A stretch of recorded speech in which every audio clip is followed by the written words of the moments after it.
इतने में यहाँ के जो अवतरण हो गए उनके बारे में कितना जानते हैं। आज ही किसी ने पूछा कि माँ, शिवरात्रि में क्या महत्व है? क्या शिव जी का जन्म हुआ था? शिव जी का जन्म तो होता नहीं, क्योंकि जो सदाशिव है उनका जन्म होने का कोई मतलब ही नहीं लगता। लेकिन शिवरात्रि का अर्थ ये है कि ये महारात्रि, जिस वक्त सारा संसार परब्रह्म स्थिति में सो रहा, ये महारात्रि परब्रह्म सो रहा। जैसे हम सो जाते हैं तो हमारी सृष्टि सारी हमारे साथ सो जाती है, इसी प्रकार ये सारी सृष्टि सो गई, ये महारात्रि थी।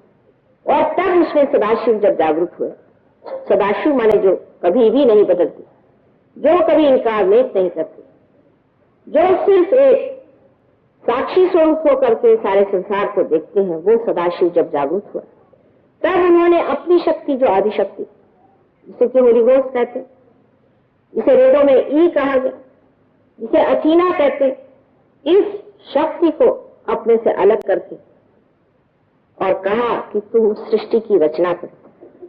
इसलिए शिवरात्रि आज मनाई जाती है कि आज की रात्रि के बाद शिव जी जागृत होगा, सदाशिव जागृत होगा। यही सदाशिव जब हमारे हृदय में आत्मा स्वरूप प्रकाशित होते हैं तो इसे शिव कहा जाता है। इस वक्त बहुत से लोग अज्ञान में उपवास करते, शिवरात्रि के दिन उपवास करने का तुक समझ में नहीं आता, क्योंकि जिनको यही मालूम नहीं कि शिवरात्रि के दिन क्या चीज हुई। यहाँ तक लोगों ने पूछा कि क्या उस दिन शिव जी की मृत्यु हो गई थी? जो अनंत है उनकी मृत्यु कैसे हो सकती? इतने हम लोग अज्ञानी हैं कि उस दिन हम उपवास करते हैं जिस दिन वो जागृत हुए थे। आज हमारे अंदर वो आत्मा जागृत होने का समय है। हम लोग भी एक महारात्रि में डूबे हुए, एक महारात्रि जिसे ये घोर कलयुग छाया, एक महारात्रि है। और इस महारात्रि में जागृत होने के लिए आप आज सम्मुख बैठे हुए हैं। आपके अंदर बसा हुआ आत्मा आज जागृत होना चाहिए। ये आत्मा सच्चिदानंद स्वरूप, सच्चित आनंद। सच माने ये कि आप सत्य को जानते हैं। अभी तक आपने सत्य को नहीं जाना। अभी तक जो जाना है वो सब भ्रम। जैसे कि एक आदमी आपके सामने आकर खड़ा और आप उसे देखते हैं, सोचते हैं आप कितना अच्छा आदमी है।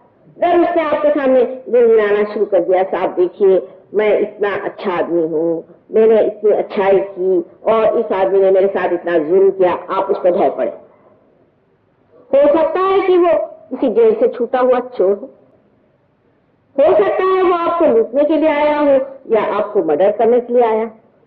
आप जान नहीं सकते कि आदमी कौन है, क्योंकि आप सत्य को जानते हैं। सत्य को जानने का मतलब ये होता है कि आप उस चीज को जाने जो सब चीजों का सार और तत्व है। जैसे कि मनुष्य का सार और तत्व क्या, उसका सार और तत्व उसका आत्मा है। उस आत्मा को जानते ही आपका जो ज्ञान है वो अज्ञान सा लगता है, और ज्ञान चीज आप अपनी नसों पर, अपने सेंट्रल नर्वस सिस्टम पे जानते। जैसे कि एक साहब मेरे पास आए, मुझसे कहने लगे कि माँ मुझे अंजाना की बीमारी हो गई, मुझे ठीक कर। मैंने कहा अच्छा बैठिए आप। मैं जा रही थी, मैंने कहा अच्छा बैठिए। उनकी कुंडलिनी जागृत की, उनको बाहर दर्द सा उठा थोड़ा सा। उसका अच्छा ठीक हो गया, आप हम जा रहे हैं। कहा माँ क्या कर रहे हैं, मेरे तो अभी हार्ट अटैक आ गया। मैं कहा बेटी तुम ठीक हो गए, हम जा रहे हैं।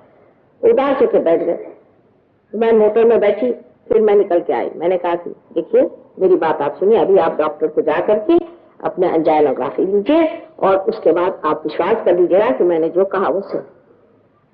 और वो डॉक्टर के पास गए। डॉक्टर ने कहा कमाल है, अरे भाई तुमको तो आखिर एंजाइना था, वो हो क्या गया, तुम ठीक कैसे हो गए? सो आपका जो जानना है वो जानना क्योंकि डॉक्टर ने आपको बताया इसलिए जानना हुआ, और हमारा जानना इसलिए है कि आपकी जो वाइब्रेशंस है, आपको जो चैतन्य है, उसको हमारे आत्मा ने बता दिया। जब आत्मा बोलता है तब ये चैतन्य चलता है, ये ओंकार चलता है और ये आपको बताता है। कोई सी भी बात जिसके बारे में आपको जानना हो, कि ये आदमी की तकलीफ क्या। जब आप योगी हो जाते हैं, आप उसके और हाथ करिए, आपके उंगलियों के इशारे पे आप बता सकते हैं कि इस आदमी को क्या बीमारी।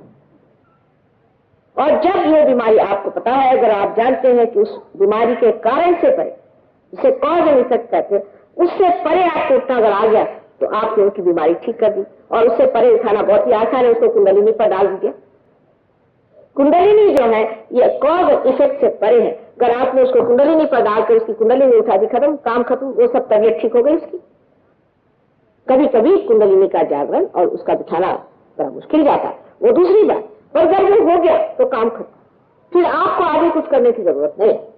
जो इतनी बड़ी बड़ी कठिन समस्याएं हम लोग सोचते हैं और सोचते हैं कि इसमें इसका कारण यह है और इस वजह से परिणाम यह है और इस कारण परिणाम को ठीक करने से सब चीज ठीक हो जाएगी, कभी भी वो चीज नहीं ठीक होने वाली। मैंने आपसे पहले बताया कि एक चीज ठीक करेगा तो दूसरी खराब हो जाएगी। उससे परे जो परमात्मा का साम्राज्य है, जो सहस्त्रार में विराजता है,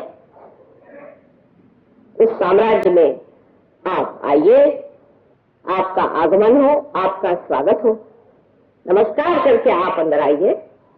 और जब वहां आप बैठे हुए तो किसकी मजाल है जो आपकी ओर आंख टेढ़ी करके। मराठी में रामदास स्वामी ने कहा है, समर्था चिया व कृपा है असा सर्वभूमंडली कोण आहे। जिसने समर्थ की ओर आंख तिरछी करके देखी, ऐसे सारे भूमंडल में कोई नहीं। लेकिन पहली चीज यह है कि आप क्या परमात्मा के साम्राज्य में आए हैं या नहीं, फिर आने के बाद वहां जमे हैं या नहीं। जमने की बात बहुत बड़ी सोच है। तो सत जो है, जिसे हम सत कहते हैं, वो सत हमें अपने सेंट्रल नर्वस सिस्टम से जाना जाता है।